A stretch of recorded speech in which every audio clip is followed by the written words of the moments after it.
malu ya Rasulullah.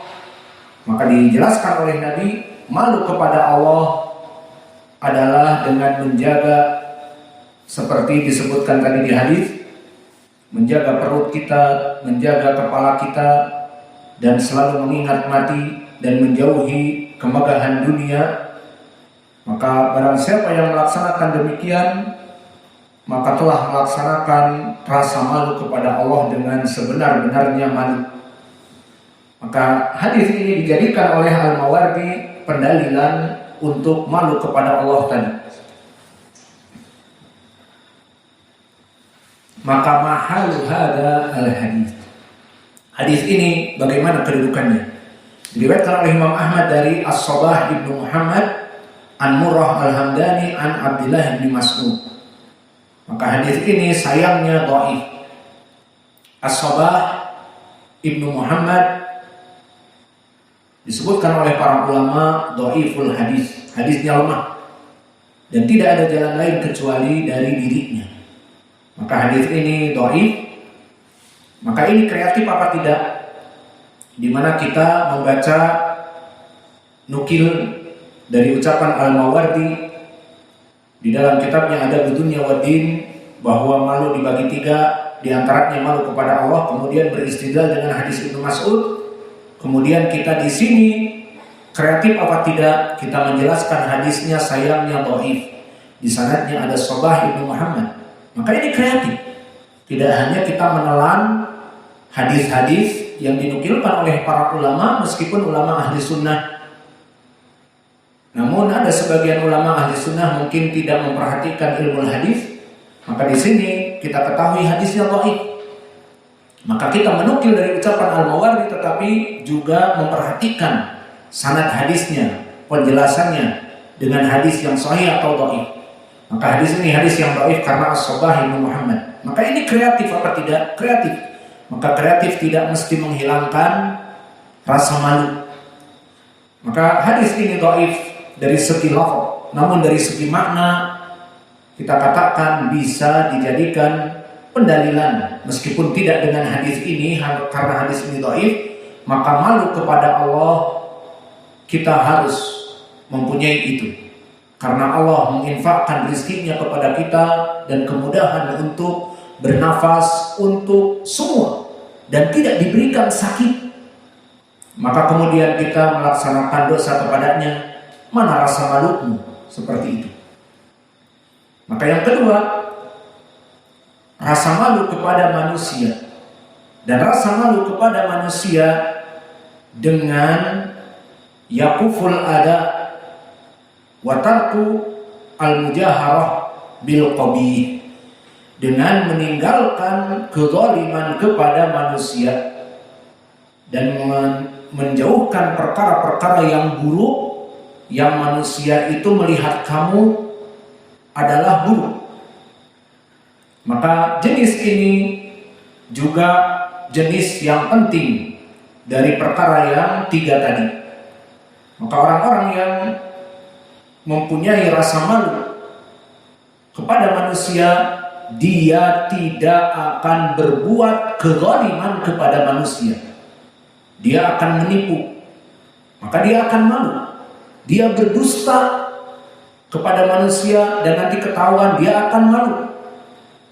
Maka dengan malunya ini dia akan ikhlas berhubungan dengan manusia, tidak menipu, tidak berbohong. Ini yang diinginkan dengan al-haya minan nas.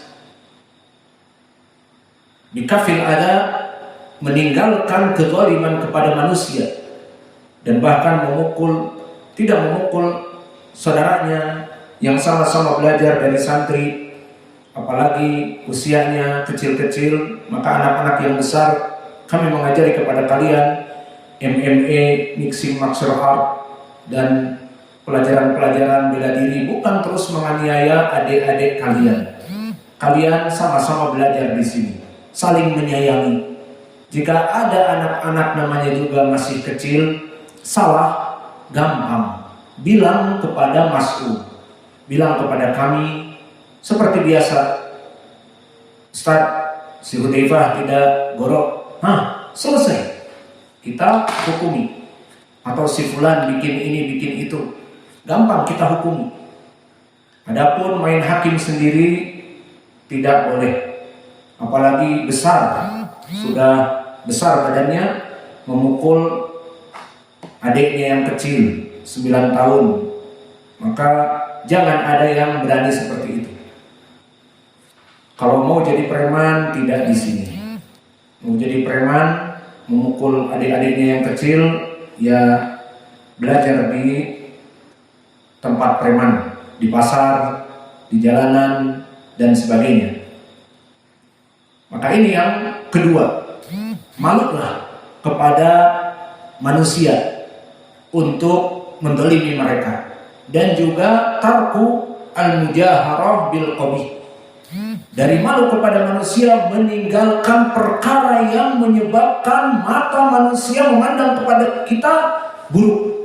Seperti orang ini tukang merokok, jangan dipikir merokok kan uang gue, habis juga dari uang gue, gak ada urusan dengan lo.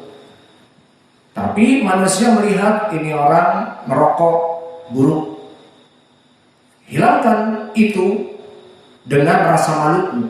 Maka rasa malu kepada manusia, kalau tadi tidak menyakiti manusia, malu untuk menyakiti manusia.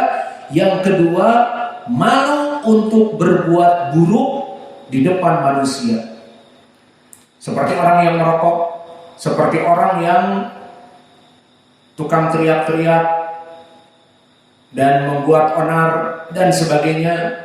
Meskipun ini tidak haram, cuma teriak-teriak di pelajaran dan sebagainya, namun membuat orang memandang kepada kamu buruk, jauhkan. Maka faedahnya kalian akan menjaga muru'ah. Muru'ah itu adalah menjaga adab, menjaga akhlak yang mulia. Maka para ulama terdahulu mereka menuntut ilmu dan menjaga muru'ah mereka. Perkara-perkara yang diadab, ada istiadat buruk, ditinggal. Maka permasalahan muru'ah ini banyak. Seperti orang-orang yang nongkrong di pinggir jalan, di mana laki-laki perempuan lewat. Maka ini disebutkan oleh para ulama dari muru'ah, dari tidak punya muru'ah. Maka jangan nongkrong di jalan, karena perempuan-perempuan mau lewat jadi merasa terganggu, malu, dan juga banyak keburukan di sana. Maka ditinggalkan. Jangan bilang kali ini tidak mengganggu kalian, cuek aja masing-masing. Maka ini dari keutamaan mempunyai rasa malu kepada manusia.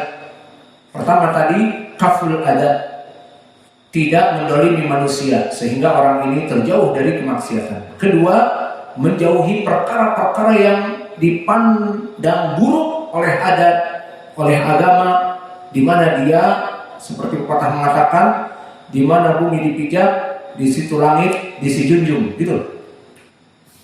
Bukan disijunjung, di situ langit dijunjung. Maka pepatah ini sesuai dengan apa yang kita inginkan di dalam agama, bahwa setiap manusia dimanapun dia berada, dia menghormati orang-orang yang ada di sekitarnya, dan juga adat istiadat yang mengikuti syariat Islam, karena di sana mereka mengatakan itu perbuatan buruk, ikuti selama sesuai dengan Islam. Maka dia akan selamat dari pandangan keburukan dari manusia. Dan yang ketiga, al-haya'u min nafsihi, dia merasa malu kepada dirinya sendiri. Nah, gimana nih rasa malu kepada diri sendiri? Tadi kepada Allah jelas. Yang kedua kepada manusia. Bagaimana kepada dirinya sendiri?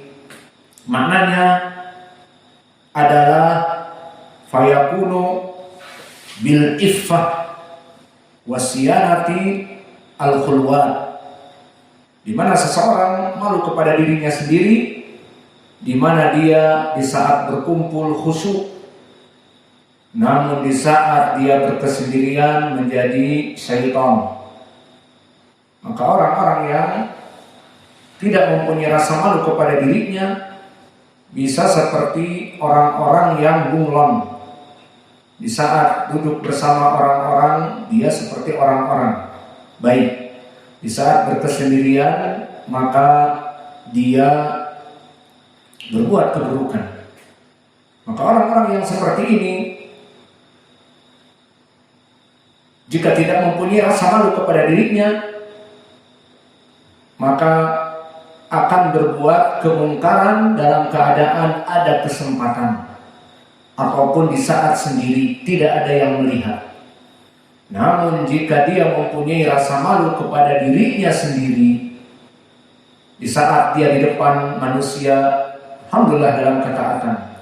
Kemudian di saat dalam keheningan di tengah malam berkesendirian, kemudian dia tidak dilihat oleh orang, dipikirnya tidak ada roh, maka di sini dia melaksanakan apa-apa yang dilaksanakan oleh syaitan, maka berarti dia tidak malu kepada dirinya. Maka hati kecil orang-orang yang mempunyai rasa malu kepada dirinya, kamu sekarang sendirian berbuat kemaksiatan, Masya Allah, di depan orang, takut kepada Allah, bahkan dai dan sebagainya, di saat sendirian berbuat sesuatu yang tidak baik. Maka ini faidah dari malu yang ketiga. Maka malu yang ketiga seperti al-ihsan, di mana dia menjadikan dirinya itu terus dalam keadaan memantau dirinya. Dan faedahnya mempunyai rasa malu kepada dirinya, di dalam kesendirian dia akan terus melaksanakan ketaatan dan takut dari kemaksiatan dan tidak mengikuti syaitan, karena dirinya akan memberontak di saat melaksanakan keburukan. Waktu tadi bersama-sama ikhwah baik, sekarang sendirian tidak ada ikhwah berbuat buruk. Dan lebih dari itu didetailkan lagi, kamu ternyata penuh wajah seperti orang munafik yang punya dua wajah. Maka sekarang kamu sendirian dengan syaitan. Adapun waktu banyak maka kamu dengan Allah dan yang lainnya. Maka seperti ini faidah dari rasa malu kepada dirinya sendiri. Dan orang-orang yang mempunyai rasa malu, si hati itu berbicara di saat akan melaksanakan perbuatan yang dalam keadaan kesendirian. Kamu tidak malu kepada dirimu, seperti itu. Maka mereka orang-orang yang mempunyai rasa malu kepada Allah yang pertama, kemudian yang kedua kepada manusia, apalagi yang ketiga kepada dirinya sendiri, maka akan terus